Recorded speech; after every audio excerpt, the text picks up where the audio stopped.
입안에서 뭐 떡 조각 같은 게 나왔다라고 하지만 이건 좀 이상해요.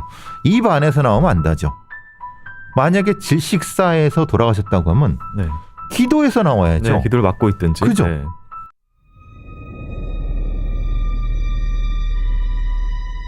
경남 창원시 마산 하포구의 어느 동네. 음식점과 술집이 즐비한 이곳에서 며칠 전부터 불길한 기운이 감돌았습니다. 영업을 거의 쉰 적이 없었던 한 민속주점의 간판이 며칠째 꺼져 있었기 때문입니다. 이유를 몰라 주변 상인들이 걱정하기 시작하던 2017년 9월 13일 밤, 민속주점 사장의 지인이 가게로 찾아왔습니다. 가게에 딸린 방에서 혼자 살고 있던 사장이 며칠째 모습을 드러내지 않자 걱정된 지인이 방문했던 겁니다. 그런데 아니 새벽에 소리가 들려가지고 내려가 봤어요. 119가 오는 거야. 놀라서 갔더만 과학수사대가 오고 난리가 났대. 새벽 한 2시쯤 되니까 시체를 싣고 나오더라고요. 가게 안 좌식 테이블 쪽에 한 여성이 천장을 보는 상태로 바로 누워 사망해 있었습니다. 사망한 여성은 이 민속주점의 사장 50대 이경미 씨였습니다. 이미 사망한 지 시간이 꽤 흐른 듯 전신에 사후강직이 관찰됐고 코와 입 주변으로 사후에 생긴다는 혈성액과 거품 등이 발견됐습니다. 그리고 양 발바닥과 손, 팔꿈치 등이 까맣게 부패가 진행 중이었습니다. 발견 당시 바로 누운 경미 씨는 오른팔을 배 위에 왼팔은 바닥으로 뻗은 자세였습니다. 누군가에게 공격을 당하거나 혹은 극단적인 선택을 한 흔적도, 병사의 흔적도 발견되지 않았습니다. 경미 씨는 왜 사망했던 걸까? 시신 발견 2시간 뒤 거만이는 시신의 입에서 무언가를 찾아냈습니다. 입안에서 녹색의 쑥떡 조각이 발견됐던 겁니다. 혹시 떡이 목에 걸려 사망한 것은 아닐까? 사망자 연세가 기호폐색의 질식사하기에는 그렇게 많은 나이는 아니지 않습니까? 시신에 미심 적은 부분이 있었기 때문에 확실한 사인을 밝혀야 되겠다 생각해서 부검을 권고했습니다. 국과수 부검 결과 기도가 음식물로 막혀 있었고 진 초록색의 내용물이 위장에 남아 있었습니다. 시신이 발견됐을 당시 민속주점 안에는 사과와 함께 놓여있던 쑥떡 몇 조각이 발견되기도 했습니다. 시신에서는 알코올 성분도 나오지 않았고 약동물 검사 결과 어떠한 것도 발견되지 않았습니다. 떡이 목에 걸려 질식사했을 가능성이 높아 보이는 상황. 이경미 씨가 떡을 먹다 사망했다는 소문은 순식간에 동네에 퍼졌습니다. 하지만 50대의 경미 씨가 그렇게 사망했다는 걸 믿는 사람은 거의 없었습니다. 게다가 사고사로 보이는 이 사건을 경찰이 3년 넘게 수사하고 있었습니다. 바로 이 씨 앞으로 가입되어 있는 수많은 생명보험 때문이었습니다. 경미 씨가 사망했을 때 지급되는 보험의 총 금액은 58억 6천만 원이었습니다.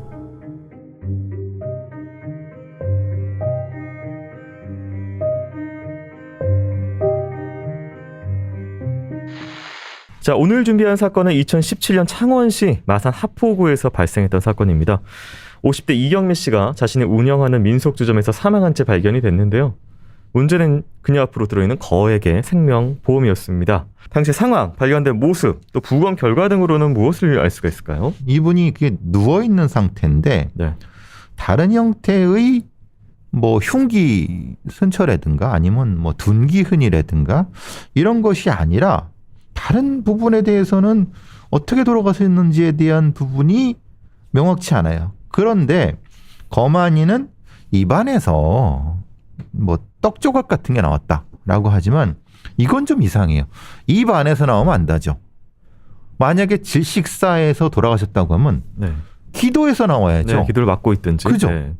근데 떡이 이 돌아가시게 할 정도면 60대 이상이에요. 왜냐하면 이 기도의 어떤 탄력성 이런 거.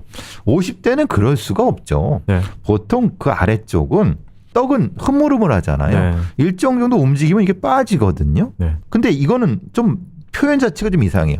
입안에 떡 조각이 나왔다는 것 자체고 위안에도 떡이 있었다는 것은 보통 사람이 여러 다른 이유 때문에 배가 꽉 찬 상태에서 이 질식사하고 돌아가시게 되면 구토를 할 수가 있어요. 네. 자연스럽게 나올 수가 있어요. 그거를 가지고 떡으로 질식사했다고 잘못 오인할 수가 있거든요. 네. 이거는 좀 이상하다. 사후 강직이 관찰됐다? 보통 어떻게 해야 되나요? 사후 강직이 시간이 지나면 풀리거든요. 네. 썩어 들어가는 거죠. 쉽게 말해 부패한다는 얘기예요. 그럼 이게 시간이 애매한데? 그리고 발바닥과 손과 팔꿈치가 왜 까맣게 됐을까? 네. 이건 뭐냐면 뭔가 이렇게 마찰이라든가 저항이라든가 힘을 주면 그 안에 터져요. 네. 멍이 생긴다는 얘기예요. 네. 그럼 멍이 생기면 어떻게 되면 거기서부터 그 터진 피니까. 그 피가 까맣게 된다. 그렇죠. 네. 그럼 이분이 이 상태로 질식했다고 하면은 이렇게 될 이유가 있나요? 강한 아니면 뭔가의 몸싸움이 있었지만은 이런 거를 얘기하는 거 아닌가? 그런데 이것이 이분이 이렇게 누운 상태에서 오른쪽 팔을 배 위에 왼팔을 이렇게 했다고 하면 이 자체가 의미하는 바가 있을 것 같다. 지금 이제 몸에 뭐 여러 가지 것들이 이제 남아 있는데 알코올이 안 나왔다라는 부분. 그러니까 이제 약동물에서 뭐가 안 나왔고 그다음에 이제 외상에 뭐 맞은 흔적이라든지 지금 그리고 이 정도면은 뭐 시신이 엄청나게 많이 부패돼서 못 알아볼 정도 그쪽까지는 아니기 때문에 예를 들어서 목에 뭘 졸린 흔적이라든지 예를 들어서 질식을 시키기 위해서 그런 것들은 또 안 나왔어요. 그래서 방법적으로 그러니까요. 사실 이게 이분이 사고사가 아니신데 타살이나 타이에 의해서 사망하셨다면 그래도 뭔가 좀 남았을 것 같은데 왜 전혀 없을까요? 근데 자살도 아니에요. 네. 아니 자살이 아니잖아요. 약이 나온 것도 아니고 자살할 방법이 없잖아요. 네. 그죠? 그 자살은 아니에요. 그러면 타살이나 사고사인데 자연사는 아닐 거고 그러면 타살이나 사고사인데 사고사가 말 그대로 그럼 떡에 걸려갖고 근데 그 상태도 좀 이상한 거죠. 네. 그럼 타살이어야 되는데 타살이라고 하면 돌아가실 수 있는 것이 여러 상황이 있을 수 있죠. 예를 들면은 같은 거를 보세요. 같은 네. 거. 왜냐면 이건 분해돼서 안 나오는 거예요. 그거를 어떻게 그 경구 흡입을 한 다음에 뭔가 숨을 못 쉬게 정신 상태 한 다음에 못 쉬게 이렇게 살짝 누르는 상태로 돌아갔다. 그러면 이렇게도 나와요. 베개 같은 거. 베개라든가 아니면 뭔가 그냥 그 상태로 목을 이렇게 싹 해도 되는 거거든요. 네. 그런 어떤 것이 있어야 될 거라는 생각을 해요. 그리고 발견된 시간이 오래 걸려서 그 부분이 나오기 어려운 거예요. 가장 수상한 게 이겁니다. 보험입니다. 보험 때문에 이제 경찰 수사가 3년째 이렇게 되고 있는 상황인데 이경미 씨가 14개 보험사에 총 22개의 상품에 가입을 했고요. 같은 상품을 중복으로 가입한 경우 또 집중적으로 가입하고 뭐 이런 것들이 나타나기 때문에요. 근데 액수가 문제죠. 네. 왜냐하면 우리가 저기 캄보디아 부인 사건부터 네네네. 시작해서 98억인가 98억이 97억 8억이죠. 네. 55억이에요. 네. 그럼 보험료만해도 막대하거든요. 네. 납입해야 되는 거. 그게 문제인 거죠. 그리고 뭐 이것저것 중복하고 2017년에는 이게 불가능해요. 왜냐하면 보험회사에서는 이걸 다 전산으로 다 커트 치거든요. 네. 누가 어떻게 가입해 줬는가가 이건 확인해 봐야 되는 거예요. 그러니까 결과적으로 이런 상품 조합이 어떻게 누구에 의해서 구성이 되느냐. 그렇죠. 옛날 2010년 이전 보험범죄가 아직 그 법제화되기 전에는 네. 전산으로 이게 연결이 안 됐지만은 네. 2017년은 연결이 됐어요. 네. 워낙 사건이 많으니까. 네. 그럼 전산 하나로 주민등록부만 쳐도 착 나오는데 이거 이상하다고 생각할 거란 말이에요. 근데 이거를 인정해 줬다고 하면 그건 보험회사 내부라든가 관련자가 관련이 있어야 되는 거예요, 이거는. 자, 이경미 씨 왜 이렇게 많은 보험 가입했던 건지 이경미 씨 마지막 행적과 그녀의 이야기에 대해 더 듣고 오도록 하겠습니다.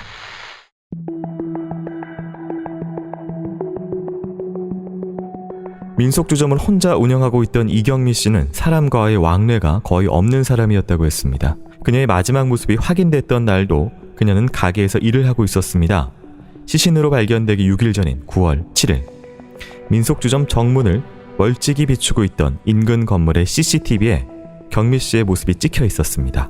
새벽 1시경 영업이 끝났다며 손님 2명을 돌려보냈던 이경미 씨. 새벽 1시 20분경에 가게를 나와 쓰레기 봉투를 버리고 가게 안으로 다시 들어가는 모습이 찍혔습니다. 이후 가게 불이 먼저 꺼졌고 그로부터 약 2시간 뒤 간판의 불이 꺼졌습니다. 이것이 사망하기 전 이경미 씨의 마지막 모습이었고 6.15 시신으로 발견됐던 겁니다. 그녀의 시신을 발견했던 것도 가족이 아니라 지인이었습니다. 이경미 씨는 왜 가족과 소원하게 지냈던 걸까? 지금으로부터 약 20년 전 남편과 불화를 겪다 어린 남매를 남겨둔 채 집을 나왔습니다. 딸은 엄마를 그리워하면서도 죽은 엄마의 장례식에는 참아가지 못했습니다. 자식들과는 거의 인연을 끊고 살았지만 형제들과는 종종 연락을 주고받았다는 경미 씨. 늘 자식들에 대한 그리움과 미안함을 말하곤 했습니다. 혹시 그녀는 자식들을 걱정해 그 많은 생명보험에 가입했던 걸까? 하지만 20개가 넘는 생명보험의 수익자는 법정 상속인인 자녀들이 아니었습니다. 58억 6천만 원을 받게 될 보험금 수익자의 이름은 이경선.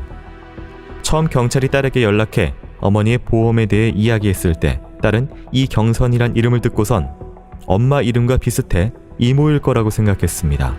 그러나 이경선 씨는 이경미 씨와 혈연 관계가 아니었습니다. 둘은 어떤 사이일까? 그 주점 건물 주인 딸이잖아요. 어디 가면 뭐 VIP로 다니죠. 맨날 좋은 옷만 입고 다녔죠. 경미는 맨날 허름하게 다니고 빡대하는 그런 스타일이지. 뭐 아예 하인 비슷하거나 비슷했어요. 네. 실질적으로 주인은 경선이고 경미는 거기서 일한 것뿐이고 청소만 하는 게 아니라 뭐든 다 했으니까 집에서 시키는 대로 다 해. 아니도 시켰어요. 경선이는 손 하나 안 댔거든요. 사망한 경미 씨는 사실 아주 오래전부터 이경선 씨와 알고 지내는 사이였습니다. 둘은 중학교 동창으로 친하게 지내던 사이라고 했습니다. 20년 전 경미 씨가 집을 나온 후로 경선 씨의 모친이 운영하는 식당 일을 거들며 살아왔다는 겁니다. 친구와의 묘한 관계. 놔두고 온 자식들보다 친구가 중요했던 걸까? 십수개의 생명보험을 들 정도로 의문은 커져만 갔습니다.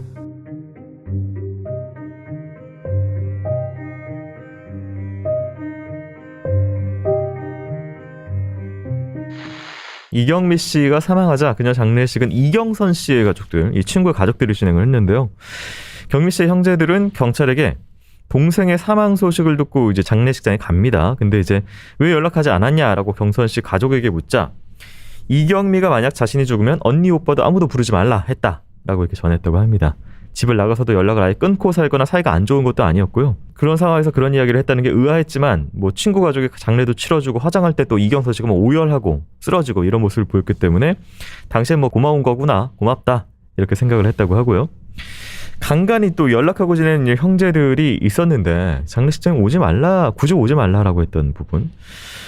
그리고 또 이제 그 중학교 동창인 이경선 씨는 주변의 증언을 들어보면은 약간 뭐 시녀와 주인 뭐 이런 느낌으로 비춰요. 이거 어떻게 관계 어떻게 봐야 될까요? 우리가 이제 뭐 고등학교나 중학교나 그런 사람들이 있죠. 약간 의존적인 사람들. 그리고 다른 사람과 여기 좀 관계에 있어서 좀 보살펴주는 부분, 이런 부분. 그러니까 글쎄 지금 이경선과 이경미 씨 사이가 조금 그런 부분이 많이 떠오르네요. 예를 들면 이경선이라고 하는 사람의 가족이 이경미라는 사람이 결혼하고 지내고 있는데 네. 어떤 이유 때문에가 불화가 생겼는데 그 불화가 사실은 이경선이 때문일 수도 있는 거예요. 심지어 네. 그렇죠. 왜냐하면 실제로 이쪽으로 이경선 씨와 더 연락을 많이 한다든 그래서 너 거기서 뭐하냐 나와라 내가 일자리 줄게 이런 식으로 했다고 하면 이경미 씨 남편이나 그쪽이 별로 좋아하지 않았을 수 있는 거란 말이에요. 그러니까 왜 20년 전에 집을 나오게 됐는가? 딸이 초등학교 4학년을 될 때 이 남편과 불화라는 게 도대체 어떤 건지 그것도 다시 한 번 더 다시 봐야 되는 거고 네. 또 하나 지금 이 상태가 유지되는데 거의 그냥 일종의 일하는 종업원 월급은 제대로 줬는지 모르겠어요. 네. 그런 상태이고 거의 그냥 바지 사장. 그러니까 세금은 내게 하고 수익은 자기네들이 갖는 일종의 노예 계약 같은 형태를 가지고 있는 거예요. 이경선 씨 가족 같은 경우는. 네. 그러면은 이경미 씨가 상당히 많은 보험을 들고 네. 그 수익자가 또 그 사람이야. 가족이 아닌. 네. 네. 그럼 이것은 노예 계약이면서 아예 완전히 착취형의 이 관계라고 보는 게 맞는 거고. 네. 그런 사람들한테 장례식을 맡기면 안 되죠. 왜냐하면 그 사람이 범인일 수도 있는 건데. 네. 근데도 불구하고 뭐 화장을 하거나 해서 증거를 다 없애게 된 거잖아요. 네. 이건 누가 봐도 의심을 해야 되는 부분인 거죠. 그리고 장례식장에 오지 말라고 한 이유는 어쨌든 그냥 시신 조용하게 정리를 하고 싶어서 시신 처리를. 그렇죠. 범인이라면. 네. 만약에 네. 그렇게 했다고 하면은 저 네. 부검해 주세요. 막 뭐 네. 문제 제기할 수 있잖아요. 네. 그런 것 방지하기 위해서 네. 빨리 화장실 처리보면 끝나는 거죠. 어쨌든 사망 이후 또 보험금이 나오기 때문에 그 과정에 뭐 중간을 또 알리고 싶지 않아서 뭐 대충 한 이 정도 생각이 그렇죠. 나긴 합니다. 그거는 뭐 네.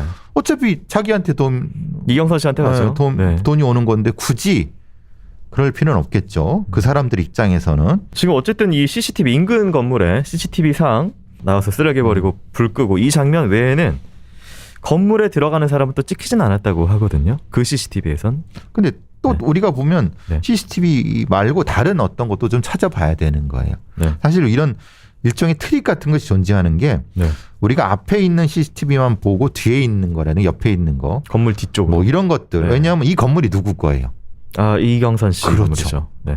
그러니까 이거는 모르죠. 왜냐하면 그 건물이 보통 2, 3층으로 돼 있을 테니까. 출입할 수 있는 공간이 여러 곳이 있을 수 그렇죠. 있으니까. 위로 올라갈 수 있고. 그러면 바깥에서 외부 침입에 우리가 문제 삼는 거지. 네. 그것만 삼았잖아요. 사실 근데 위에서 내려올 수 있거나 네. 다른 쪽도 우리가 생각을 해봐야 되는 거 아니에요? 네, 그렇죠. 그러니까 이거는 좀 뭔가 들어가는 사람이 없었다고 하지만 이거는 이제 이경선 씨 쪽의 네. 사람도 들어갔는지 왜냐하면 지금 이 시체를 발견한 게 누구예요? 그 이경선 씨 쪽 사람 가족이죠. 사람이죠. 네. 어. 또 한 가지 보험이 계속 이제 문제기 때문에요. 아까 말씀해 주신 대로 이 거액의 수익을 받는 보험이라면 보험금 매달 내는 보험금도 엄청날 것이다라고 했는데 그렇다면 이경선 씨 어떻게 되고 있었는지 한번 보겠습니다. 사망했을 당시 이경미 씨 통장 잔고가 7,000원이었습니다. 빚만 2,300만 원이 넘게 있었다고 하고요. 늘 돈이 부족해서 주점에 저녁 장사를 하기 전에 다른 식당에서 서빙 아르바이트를 했는데 주점 장을 봐야 한다면 일당으로 이제 몇만 원씩 받아가거나 20만 원에서 30만 원씩 가불도 여러 번 했고 카드값 결제 때문에 주변에 돈을 빌리기도 했다고 하는 이런 상황에서 22개의 보험료를 어떻게 감당했는지는 알려져 있지 않고요.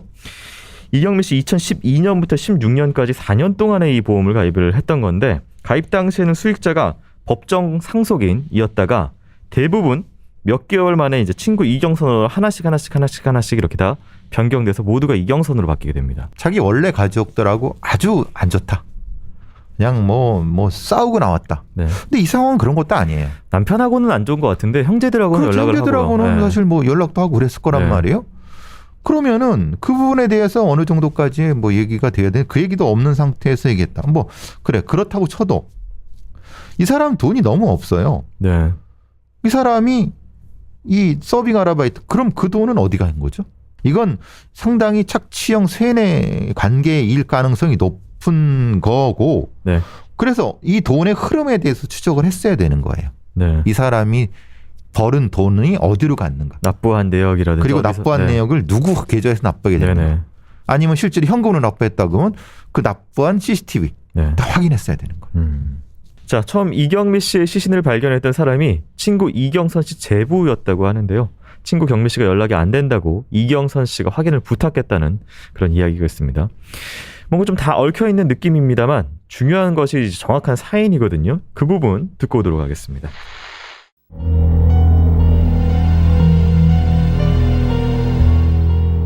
경찰이 이 사건을 3년 넘게 수사하자 사망한 피해자보다 더 피해를 봤다고 주장하는 사람들이 있었습니다. 바로 이경선 씨와 그의 가족입니다. 단지 이경선 씨가 보험의 수익자이기 때문에 가족들이 수사를 당하면서 시달렸고 동네엔 소문이 안 좋게 나서 괴롭다고 했습니다. 3년 동안 조사를 했는데 진짜 먼지털듯이 털고 있습니다. 뭐 사건이 돼야 사건이 되는데 사건이 아예 없지 않습니까? 떡 먹고 죽은 사람을 뭐 자살한 것도 아니고 죽인 것도 아니고 무슨 사건이 됩니까? 지금 보험금 때문에 저렇게 잡고 있는 겁니다. 경미 씨의 형제 자매와 자식들이 가족 노릇도 제대로 안 하고 죽고 나니 보험금을 타려고 저러는 것 같다며 분통을 터뜨렸습니다.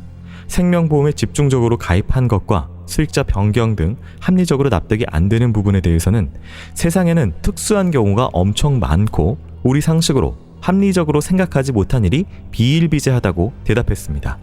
예를 들어 사람들의 성적 취향과 코로나도 상식을 벗어난 일이라며 이런 일들과 비슷한 것이라고 했습니다. 주장은 한결같았습니다. 떡을 먹고 죽었으니 전혀 사건이 아니라는 겁니다. 국과수 부검 결과 쑥떡이 발견됐던 것은 맞습니다. 하지만 정확한 사인은 미상입니다. 자연적으로 떡을 먹다가 사망한 건지 아니면 사람이 살아가다 보면 갑자기 돌연사하는 경우도 있거든요. 그래서 국과수에서도 답을 못 내리니까 사인을 미상이라고 우리한테 통보를 한 거죠. 떡 때문에 질식한 게 아니라면 왜 경미 씨의 입에서 떡이 나왔던 걸까? 법의학 전문가는 시신의 입안에서 음식물이 발견됐다고 꼭 질식사로 판단하지 않는다고 했습니다. 누워서 사망하게 되는 경우 윗속의 음식물이 식도를 타고 역류하는 현상은 매우 흔한 일이기 때문이라는 겁니다. 떡을 먹다가 질식으로 사망할 수는 있지만 평소 질병이 없는 사람이라면 기침 반사나 구역 반사로 대부분 뱉어낸다고 합니다. 만약 떡으로 질식했다면 씹지 못한 큰 덩어리가 보여야 하는데 경미 씨의 부검 소견엔 없다고 했습니다. 하지만 이경선 씨의 가족이 선임한 변호사의 의견은 조금 달랐습니다. 최종 사인이 미상으로 나온 것은 해부학적으로 그렇게 판단할 수 있지만 일반 사회적으로 봐서는 떡이 발견된 게 명백하니 논란의 여지가 없다는 겁니다.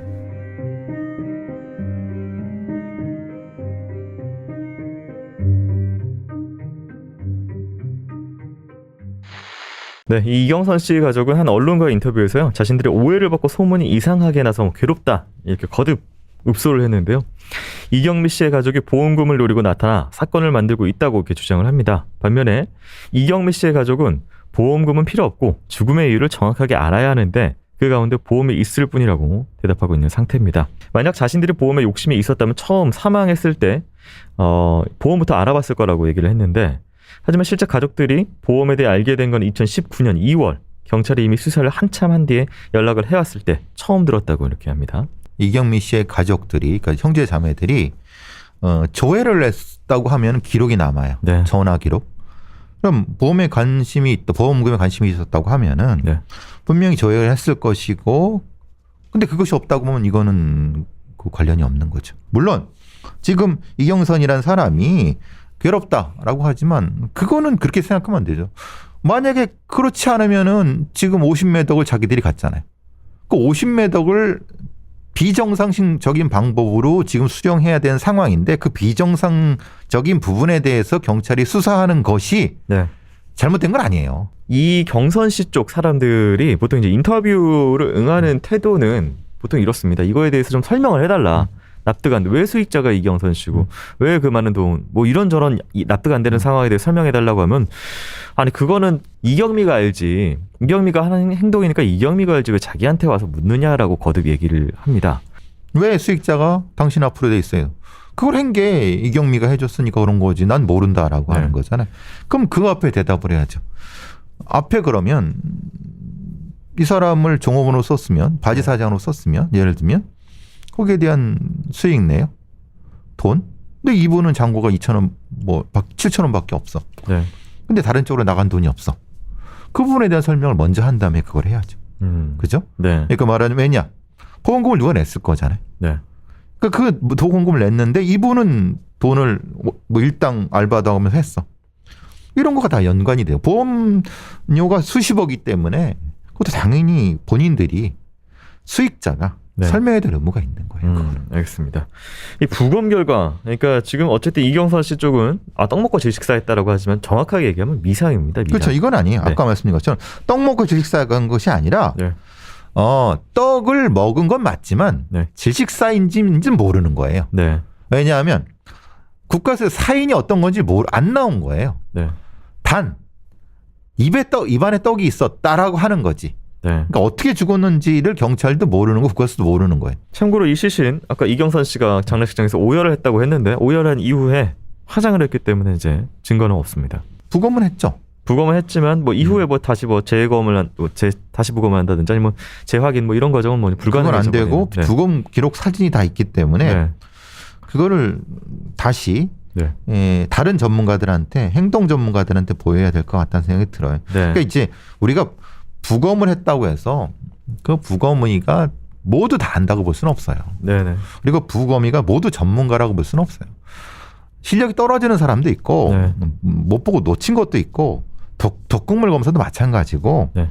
제대로 부검이 이루어지지 않았을 가능성도 있지만 어쨌든 1차적으로는 미상으로 나왔다는 거예요. 뭐 다른 거 떠나서 미상으로 나왔다는 거 먼저 하는데 그 해석 자체가 너무 수사가 미진한 것 같다. 네. 그런 얘기죠. 이경미 씨의 사망 사건 미스터리를 파고들자 생각지도 못했던 사실이 드러나게 되는데요.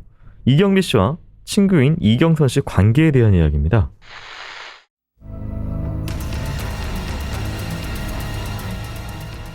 사망한 이경미 씨의 가족들은 전혀 몰랐던 이야기가 있었습니다.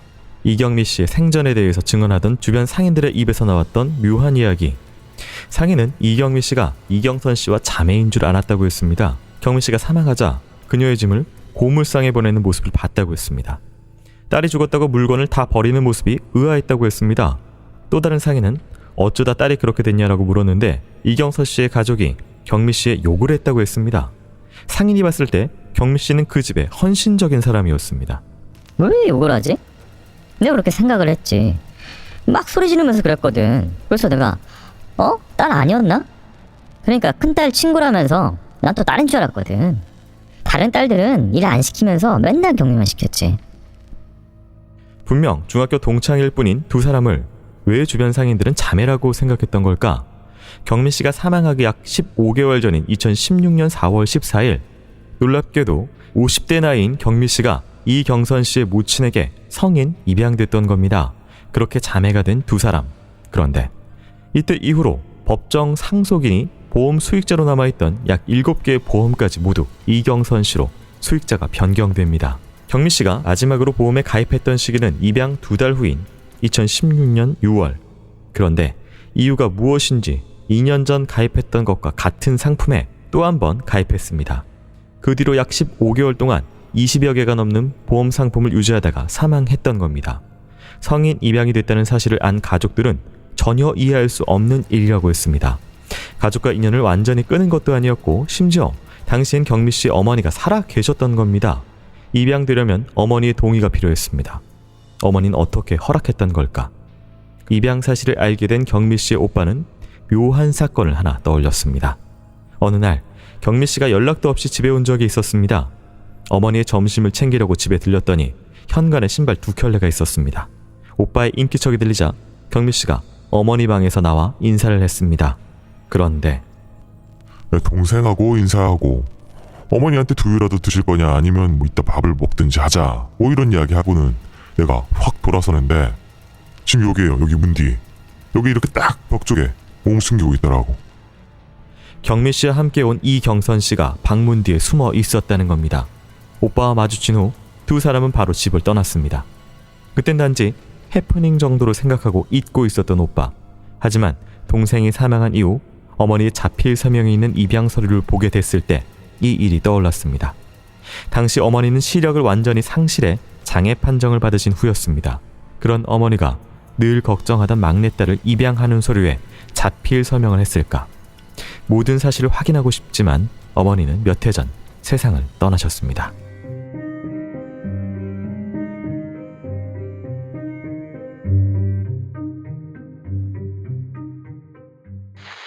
경미 씨는 2012년부터 보험에 가입을 했는데요. 가입하고 몇 개월 뒤부터 약 7개 정도의 보험만 빼고 전부 이경선 씨로 수익자가 바뀌었고 이 성인 입양된 이후로 나머지 7개 보험 수익자부터 이경선 씨로 변경된 상황입니다. 이 보험 중 일부는 계약자까지 이경선 씨로 되어 있는 것도 있다고 하고요. 성인 입양이 중요해 보이는데요. 이 자필 서명을 어머니로부터 이제 받아야 되기 때문에 친모로부터 그 추정되는 날에 이경선 씨가 숨어있는 모습 오빠 문 뒤에 숨어있는 걸 오빠가 봤다. 너무나 그렇죠. 네. 그러니까 오빠가 없는 시간에 어머니만 혼자 있는 시간을 노려갖고 들어와서 네. 그 어머니를 강요를 했겠죠. 어차피 눈이 안 보이시니까. 그러니까 뭐 네. 이런 형태 뭐 다른 이유 때문에 이건 네. 서명만 하면 된다라고요.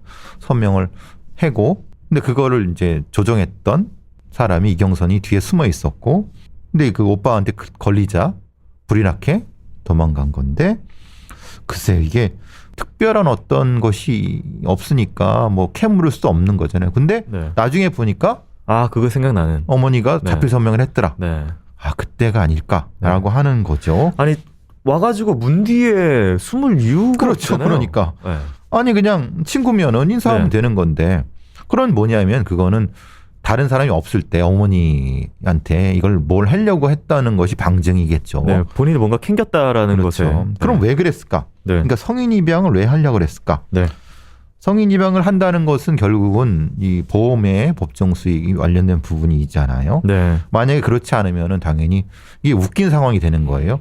자기 가족이 있는데도 불구하고 다른 사람한테 보험을 수익을 돌리면 네. 굉장히 어려운 거죠. 나중에 뭐가 되냐면 유류분 문제도 생길 수 있으니까 그러니까 완전히 성인 입양을 하게 되면 그 유류분 문제도 해결되는 거죠. 네. 왜냐하면 완전히 가족 관계가 바뀌어 버리니까. 굉장히 중요하게 봐야 될 부분이 있습니다. 이게 우연인지 이경선 씨 자매 그리고 제부 이렇게 세 사람이 보험 설계사로 등록된 이력이 있어요.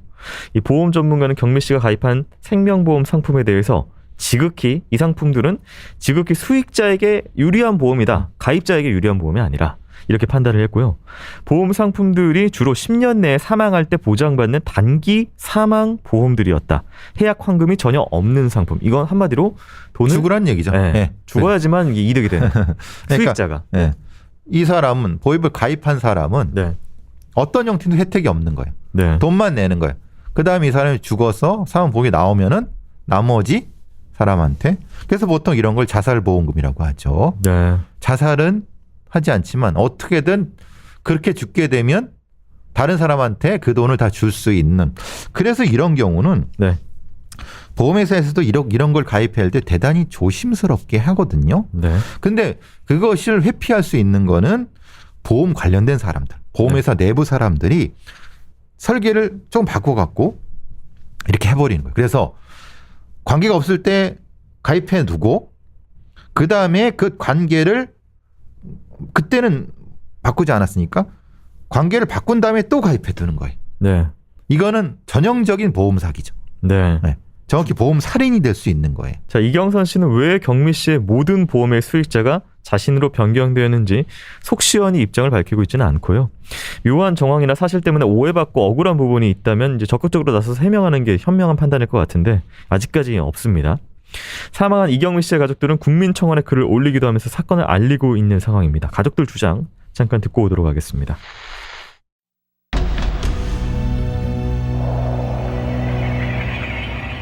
이경미 씨의 딸은 성인이 된 후 엄마 경미 씨가 일하던 민속주점을 찾아간 적이 있었습니다. 몇 번을 망설이다 식당 안으로 들어갔을 때 엄마는 딸을 알아보지 못하고 손님으로 대했습니다. 딸은 그때 엄마에게 무척 실망했다고 했습니다. 하지만 어떤 여성이 가게 안으로 들어왔고 돈 때문에 다투는 모습을 보고는 엄마도 살기 힘들구나 생각을 했습니다. 그때는 삶에 지친 엄마가 자신을 못 알아보는 걸 이해했습니다. 하지만 2014년 오랜 별거 끝에 아빠에게 이혼 소송을 했던 엄마. 아빠는 넉넉지 않은 형편에 5천만 원이라는 위자료를 엄마에게 줘야 했습니다. 자신들을 버린 엄마가 소송을 했다는 소식에 배신감과 원망이 컸습니다. 하지만 이혼 소송을 할 때도 엄마의 곁에는 친구 이경선 씨가 있었습니다. 당시 소송을 맡았던 변호사는 친구 이경선 씨가 이혼 소송을 옆에서 많이 도와줬다고 기억하고 있었습니다. 딸은 엄마 경미 씨가 가족들을 아예 잊었다고 생각했지만 경미 씨는 자신이 아르바이트하는 식당에서 딸 지희 씨의 이름을 가명으로 썼습니다. 엄마는 그곳에서만큼은 딸의 이름으로 불렸던 겁니다. 경미 씨의 가족들은 이 사건이 모 프로그램에 방영되기 전까지 경찰에게 사인에 대해 떡이 목에 걸려 사망한 질식사라고만 들었습니다. 그리고 경찰은 정문을 비추는 CCTV에 대해서만 이야기했는데 알고 보니 가게엔 뒷문이 있었고 이곳을 비추는 다른 가게의 CCTV도 있었던 겁니다. 이후 경찰은 그곳 CCTV가 고장이나 수거하지 않았다고 했습니다. 하지만 CCTV는 멀쩡히 녹화되고 있었습니다. 딸이 처음 경찰의 전화를 받고 찾아갔을 때 담당 수사관은 어머니의 죽음에는 의문점이 없고 단지 보험이 많이 들어져 있어 수사하는 것이다 라고 이야기했습니다. 그러면서 덧붙이길 생각을 해봐라. 친구한테 고마우면 그럴 수 있지 않겠느냐 라고 했습니다. 하지만 사망에 의문점이 없다던 사건의 수사는 계속 이어지고 있습니다. 이경선 씨는 경찰의 참고인 조사에서 경미 씨에게 자식이 있는 걸 몰랐다고 진술했습니다. 하지만 분명 알고 있었습니다. 남매가 어릴 적 집에 놀러 온 적이 있었기 때문입니다. 게다가 이모가 보험에 대해 물어보기 위해 이경선 씨와 통화를 할 때도 경미가 열심히 일해서 자기 딸 자식 찾으려는 건 너도 알고 있지? 라고 물으니 네 라고 대답했습니다. 하지만 이 씨는 이모와 통화하면서 경미 씨의 가족이 보험에 대해 어떻게 알게 됐는지만을 꼬치꼬치 캐물었습니다.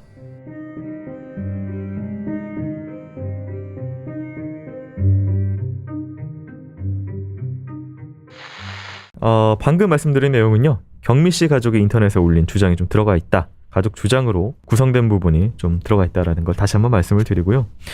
이들 주장에 의하면은 경미 씨와 이경선 씨가 어머니 찾아왔던 그날 어머니의 신분증이 사라졌다라고 합니다. 보통 이렇게 대리인 할 때는 네, 신분증을 가져갑니다. 네, 이건 보험 설계사들이 너무 잘 알아요. 네, 그게 관행이죠. 네, 원래 위임장을 써야 되는데 보험 주민등록증 같은 걸 가져가서 하는 거예요. 네, 이 너무 잘 알죠. 음, 여상. 그러니까 그럼 이 부분은 명확하죠. 네, 대리로 했다는 거. 네, 이거 확인하려고 분명히 그 서류를 가져왔을 거예요. 네, 그러니까 하게 되면은 위에 보고할 때는 본인 확인했어요. 아, 신분증 여기. 이렇게 하거든요. 네, 그러니까 그거 하는 거고. 저는 이 경찰애가 담당 수사관애가 어머니의 죽음에 의문점이 없다. 지가 어떻게 알아요? 수사해봐야 알지. 그리고 질식사, 떡이 걸려서 질식사라고 이야기를 했다고요. 근데 그건 아니잖아요. 미상이었죠. 국가수 부검에는 아니에요. 그럼 이거를 지가 뭔데 그렇게 얘기해요. 이건 징계를 받아야 되는 거죠. 네, 질식사가 아니에요. 이건 그게 아니라 미상이죠. 네, 그런데 떡이 있는 거죠. 네, 이거 아다르고 어다르지만 이건 대단히 큰 거고, 아니 떡이 걸려서 목에 사망한 질식사라고 하면 왜 수사를 계속해요? 네, 이미 종결해야 되는 거지. 그리고 이런 얘기는 하면 안 되죠. 왜? 생각해봐라. 친구한테 고마우니 그럴 수 있자. 이렇게 말했다는 게 맞다면 이렇게 말한 수사관 놈은 징계를 받아야 돼요. 네, 예단이 있는 거죠. 네, 왜 예단을 해요? 수사를 해보고 그거에 따라 하는 거지. 네. 지가 뭐라고 지 감정을 얘기해요. 네. 이건 마치 이경미 씨 가족한테 설득을 하는 것 같아요. 네. 네. 아니 이제 포기하고 하지 마라라고 하는 거잖아요. 네. 이렇게 수준 이하의 경찰 놈들이 있다는 게 참 부끄러운 일입니다. CCTV 문제도 있습니다. 지금 아까 얘기한 그 불이 꺼졌던 거기 CCTV 말고도 뒷문이 사실 건물에 있었고 거기를 비춘 CCTV도 있었네요. 그러니까 보통 이런 데는 네, 가게 같은데 앞뒤문이 다 있죠. 네. 그리고 뒤에도 당연히 있겠죠. 있는 게 맞죠. 그러니까 상가지 않습니까? 네. 또 뒤에 가게도 있고 그러면은 당연히 보통 우리가 도둑이 들어오면은 앞문으로 들어오겠습니까? 뒷문 들어오겠습니까? 네네네. 뒷문 들어오겠죠, 당연히. 그럼 네. 뒷문이라고 하는데 그럼 왜 바깥에 있는 뒤에 있는 CCTV를 경찰이 하지 않았느냐? 근데 고장 났다라고 하잖아요. 근데 고장이 안 났었죠. 그럼 뭐예요, 얘는? 체크를 안 하는 거죠. 그럼 무능한 거예요, 아니면 고의로 안 한 거예요? 이거에 대한 확인을 해봐야 돼요. 자식이 있는지 몰랐다라는 주장하고 이제 사실 알고 있는 어렸을 때 직접 만났던 경험도 있는 이건 사실 수익자가 본인으로 그러니까 자식이 아닌 본인으로 간 것에 대해서 난 그거 자연스러운 거야. 뭐 자식도 없고 그냥 나한테 온 게 자연스러운 거라는 걸 조금 더 강조하기 위한 걸까요? 그렇죠. 그러니까 이제 이경선이라는 사람에 대해서 네, 거짓말 탐지기라든가 아니면 진술 분석을 한번 해봐야 될 것 같아요. 네. 그렇게 되면 정황이 좀 나올 것 같다는 생각이 들어요. 네. 자, 이 보험금 수익자 이경선 씨는 이미 몇 개 보험사에 보험금 신청을 한 상태고요. 몇 개 보험사는 소송 준비 중이라는 소식이 있습니다. 하지만 이제 소송을 진행하고 있는지는 알려진 바 없고요. 이 논쟁이 아직 좀 끝나지 않은 상황입니다. 이 사건 어떻게 정리해야 될까요? 제보를 보낸 것은 사실 이것은 뭔가 계속 제가 의문이 좀 들어요. 네, 왜? 제보를 보내서 확인을 하는 거잖아요. 네, 제보가 왜 가야 되죠, 거기? 왜 제보가 가야 되죠? 그러니까 며칠 동안 안 보였는데? 네, 지가 가면 되는 거 아니에요? 네, 아니면은 동네 상인이 있잖아요. 네, 안 그래? 아니 옆에 옆집 있는 저 아저씨 우리 일하는데 여기 좀 봐주세요라고 그게 더 자연스럽지 않나요? 네, 제부라고 하는 사람이 가족 관계지만은 굳이 가야 되잖아요. 네, 그죠?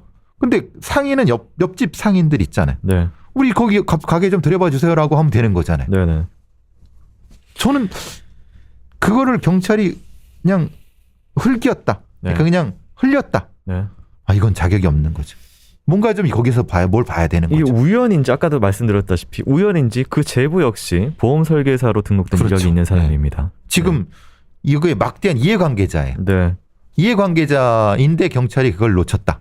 네, 이건 수준이 안 되는 거죠. 수사관의 수준이. 네, 이게 다 이상해요. 이건 그렇다고 보면은 이건 재수사를 하면은 뭔가 더 나올 것 같다는 생각이 들어요. 네, 현장 재구성 그리고 관련된 이 돌아가신 분의 계좌 내역 전 수사할 게 더 많다고 보거든요.